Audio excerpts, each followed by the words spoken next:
Hello friends, excellent classes में आपका स्वागत है। आज हम use of some confusing adverbs नामक टॉपिक कवर करेंगे और ये टॉपिक कॉम्पिटिटिव एग्जाम्स के लिए ही नहीं बल्कि बोर्ड एग्जाम या होम एग्जाम के लिए भी बहुत इम्पोर्टेंट है। इसलिए इस टॉपिक को बहुत ध्यान से सुनिएगा और देखिएगा। मेरा आप सबसे यही अनुरोध है। Use of some confusing adverbs.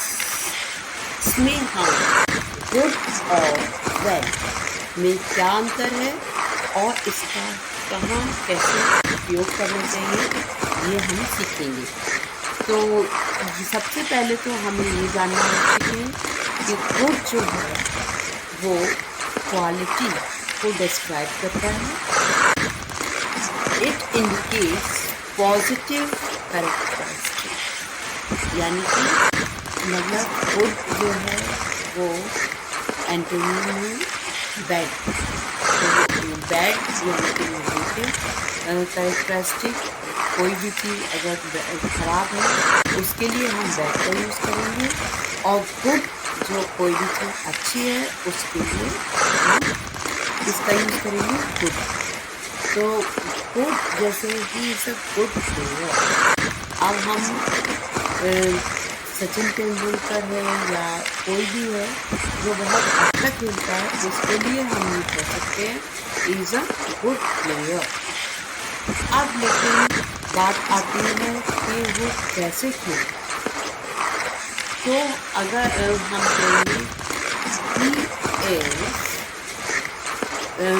Playing well, तो यहाँ पर प्लेज वेल या अगर अच्छा खेलता है उसके लिए हम गुड का यूज नहीं कर सकते।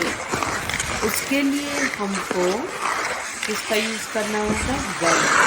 अच्छे तरह से खेलता है उसके लिए हम गुड का यूज नहीं कर सकते हैं।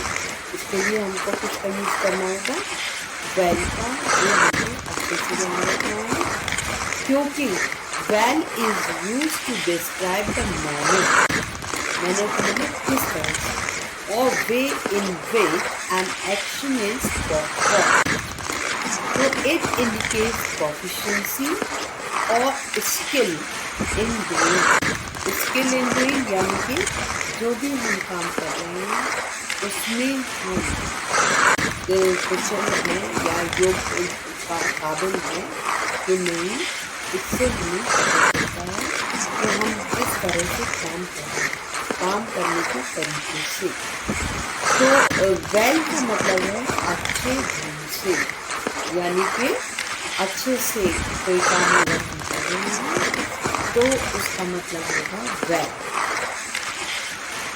यहाँ पर देख लेते हैं he is a good player, वह एक अच्छा खिलाड़ी है। ही प्लेज वेल, वह अच्छा खेलता है, यानी कि इसको हम दूसरी तरह से इस तरह भी कह सकते हैं कि वो अच्छे तरीके से खेलता है। तो डिफरेंस इन दोनों में गुड और वेल में यही है कि गुड जो है वो एडजेक्टिव है जबकि वेल जो है वो एडवर्ब की तरह से यूज किया जाता है। और वेल का यूज हम अच्छे ढंग से खेलता है उसके लिए करेंगे, ना कि वो खेलता अच्छा खेलता है उसके लिए नहीं कर सकते। अब इसमें हमको कुछ बातें हैं जो ध्यान देनी है, यानी कि पॉइंट टू रिमेम्बर। यहाँ पर we don't use good with past participle. Past participle से मतलब है third form of the verb. For example, Virat Kohli is a well known cricketer. तो हम जैसा कि हमने बताया कि गुड का यूज हम थर्ड फॉर्म के साथ यूज नहीं करते हैं, लेकिन वेल का यूज हम थर्ड फॉर्म के साथ कर सकते हैं क्योंकि वेल और नो जो है KNOW,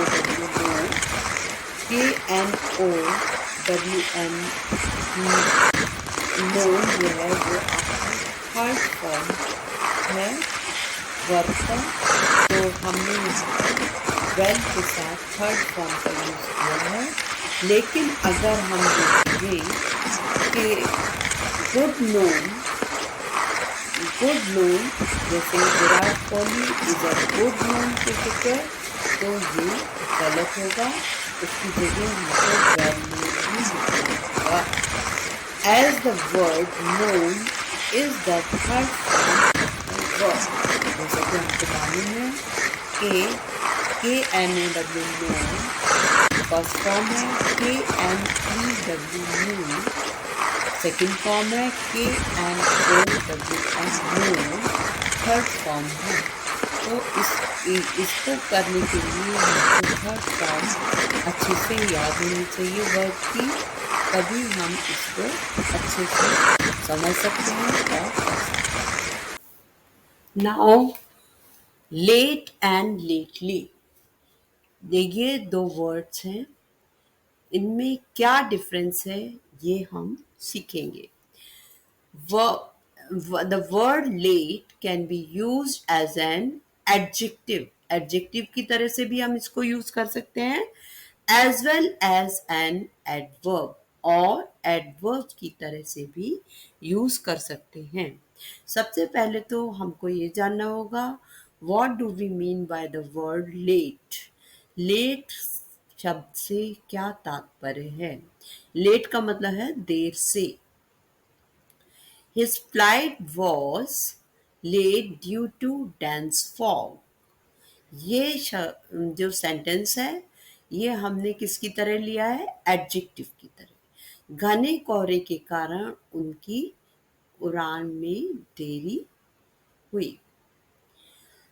अब the next is I woke up late today.